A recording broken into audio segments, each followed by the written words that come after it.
안녕하세요. 저 일러스트레이터 이성표입니다. 제가 한 40여 년간 일러스트레이션을 그렸고 또 여기 수일에 와서 산지 올해 11년 차가 됐네요, 벌써. 근데 저에게 수일이에 계신 분들과 함께 이렇게 이야기할 기회가 있을 거라고는 사실은 생각하지 못했습니다. 참 기쁘고 오늘 재밌는 시간 될 것 같습니다. 처음에 제가 2017년에 작업했던 윤동주 선생이 쓴 소년이라는 책을 좀 소개해 드리겠습니다. 이 책인데 이건 사실 그 아이들이 보는 책보다는 훨씬 책이 크죠. 이거는 도서관에 비치하는 빅북이라고 해서 한정본으로 만든 책입니다.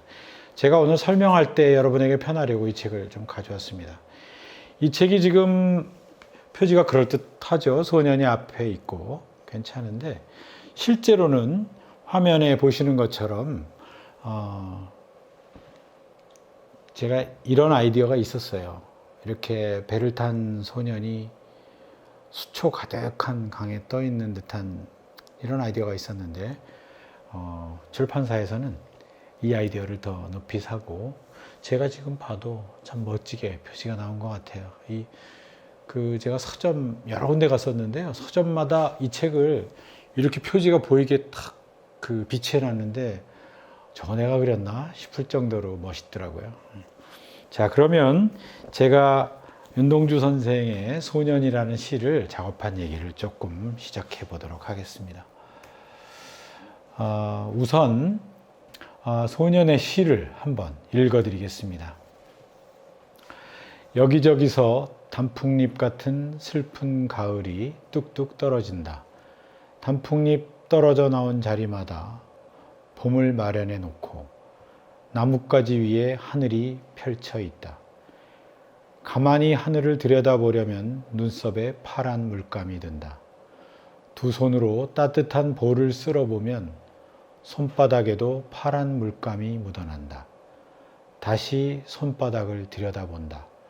손금에는 맑은 강물이 흐르고 맑은 강물이 흐르고 강물 속에는 사랑처럼 슬픈 얼굴, 아름다운 순이의 얼굴이 어린다. 소녀는 황홀히 눈을 감아본다. 그래도 맑은 강물은 흘러 사랑처럼 슬픈 얼굴, 아름다운 순이의 얼굴은 어린다. 제가 이 시를 처음 그림책을 만들자는 의뢰를 받았을 때 저는 사실 무조건 좋았거든요. 왜냐하면 윤동주 선생의 이 소년이라는 시를 보면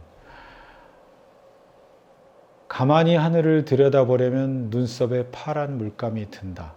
두 손으로 따뜻한 볼을 쓸어보면 손바닥에도 파란 물감이 묻어난다 라는 귀절이 있어요. 이거는 사실 실제 현실에서는 있을 수 없는 좀 초현실적인 표현인데 저는 이 당시에 완전히 파란색에 빠져 있었기 때문에 윤동주 선생님의 시라는 것도 좋은데다가 주인공이 소년이고 게다가 파랑이라는 색이 이 시의 중심 단어처럼 보여서 너무 기분이 좋았어요. 그래서 이 일을 맡게 되었고요. 제가 제 그림을 시 같은 그림이라고 생각하고 싶고 그리고 저를 시 같은 일러스트레이션을 그리는 작가라고 사람들에게 소개받았으면 하는 참 마음이 많이 있었습니다. 근데 이 시야말로 정말 시 같은 일러스트레이션을 그려볼 수 있겠구나 하는 생각에 기쁘게 작업하게 되었습니다.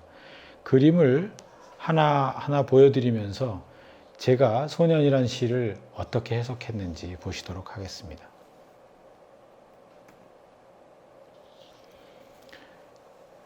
여기저기서 단풍잎 같은 슬픈 가을이 뚝뚝 떨어진다고 했을 때 저는 가을 숲 그리고 가을 나무에 단풍잎 달려있는 장면은 결코 그리고 싶지 않았습니다.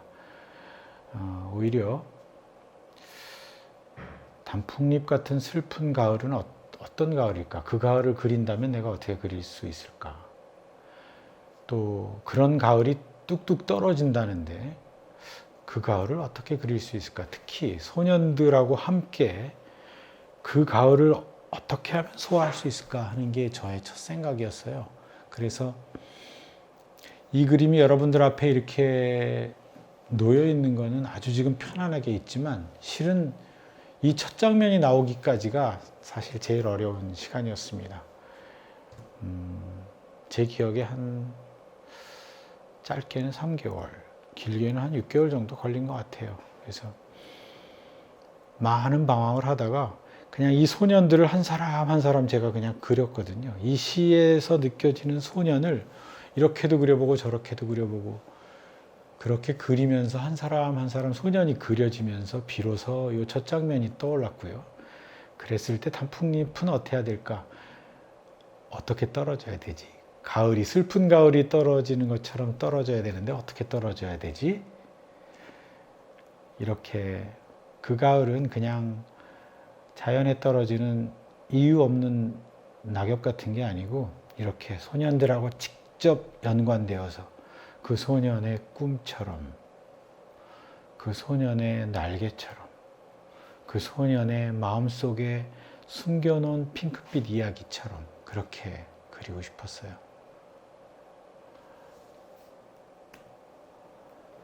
단풍잎 떨어져 나온 자리마다 봄을 마련해 놓고 여기서 소년은 누워서 봄을 기다리고 있는데요. 떨어지고 있는 이 수많은 이파리들은 마치 가을 낙엽처럼 떨어지고 있지만 실제로는 연두색 봄의 이파리들입니다. 전 이 장면 참 만족스러워요. 소년도 편안히 누워있고 그 강물도 아니고 하늘도 아닌 상 위에 누워있는데 전 이 장면이 참 마음에 듭니다. 여러분들은 어떻게 보이시는지. 나뭇가지 위에 하늘이 펼쳐 있다고 윤동주 선생은 글을 썼지만, 이 시를 썼지만 저는 요즘 아이들이 이 시를 보게 될 때 우리는 주로 하늘을 아파트들 사이에서 보게 되지 않을까 하는 생각을 했어요. 그래서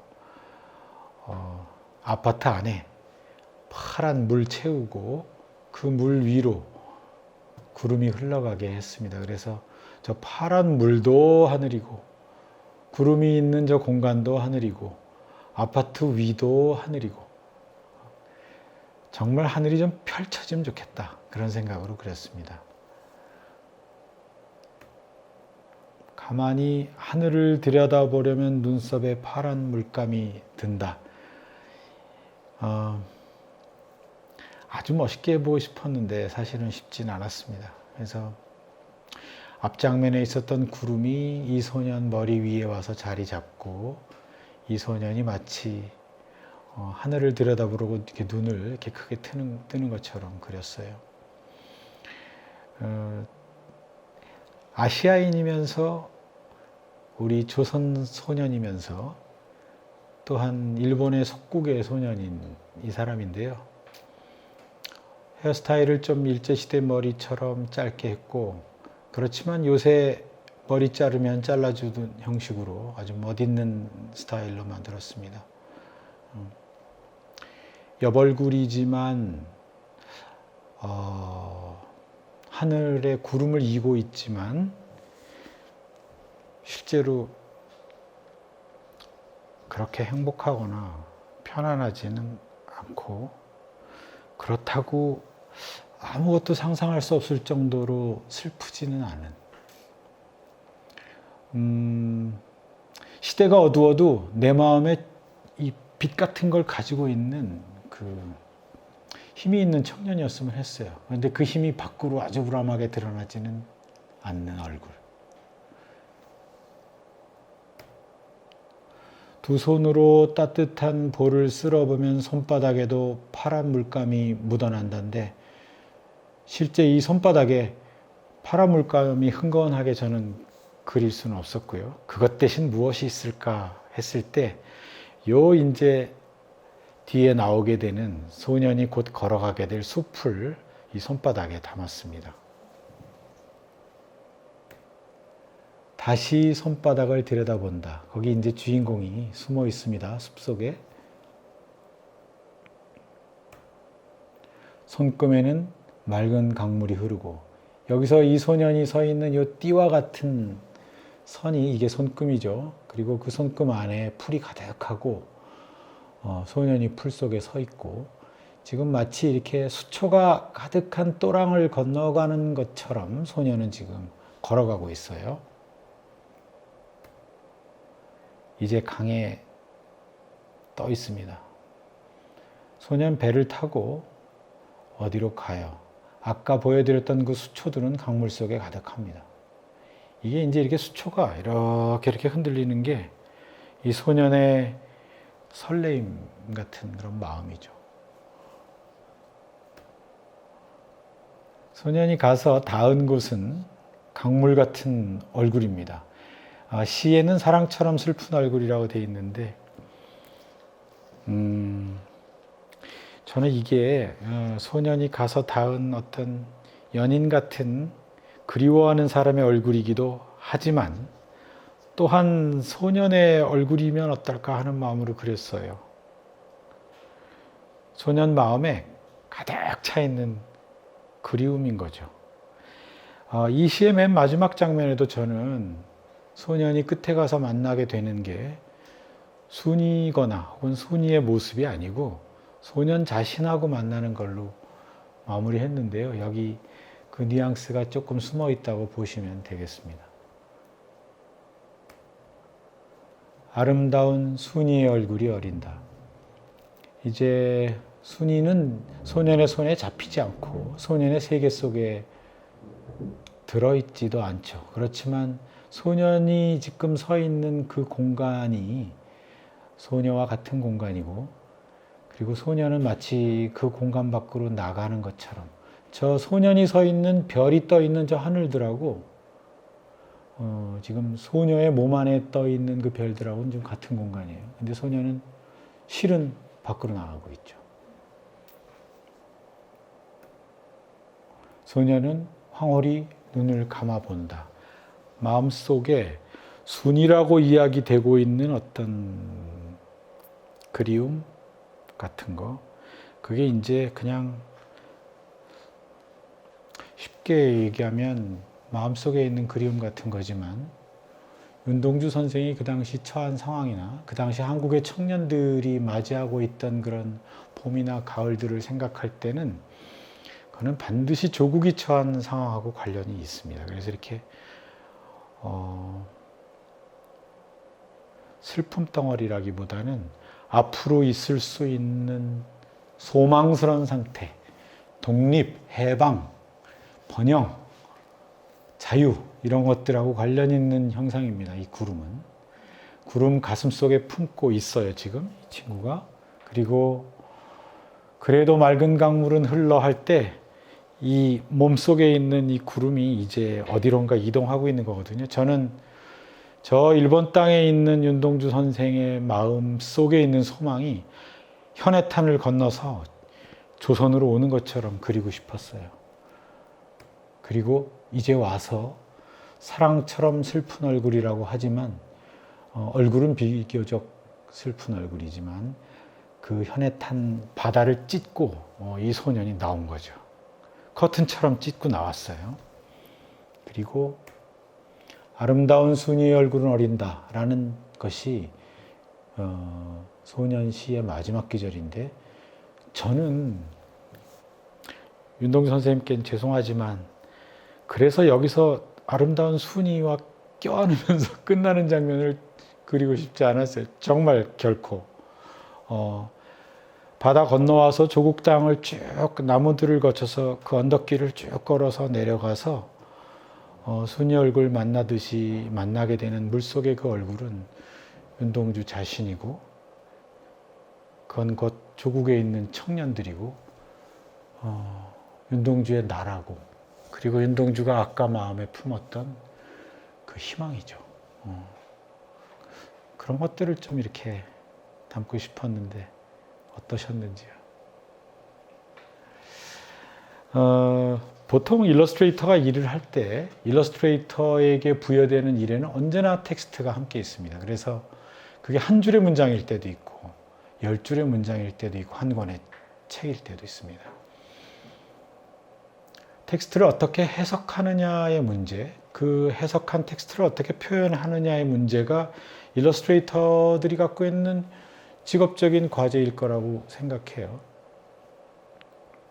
제가 일러스트레이션을 시작할 당시에 사파가라는 직업을 가지고 있는 많은 선배 일러스트레이터들이 계셨는데 지금은 다 이제 할아버지가 되셨거나 돌아가셨어요. 저희들이 배운 그 교과서에 들어있는 그림들을 그린 분들이 그때 다 살아계셨는데 제 생각에는 저는 그 다음 세대의 일러스트레이터로서 제가 그 문장들에 나와 있는 그 문장들의 장면들을 재현하는 그런 또 한 사람의 일러스트레이터가 되기보다는 문장들에 담겨 있는 뜻을 함축적으로 또 다른 비유를 통해서 새롭게 표현하는 그림을 그리는 일러스트레이터가 되고 싶었습니다. 그래서 텍스트 안에 있는 저자가 쓴 처음에 글을 쓴 분의 뜻은 최대한 존중하되 그리고 그거에 충분히 공감하는 작업을 하되 장면은 그분이 설정한 장면과는 다른 장면, 주인공도 그분이 설정한 주인공하고는 좀 다른 주인공을 내세워서 마치 그걸 뭐라고 하죠?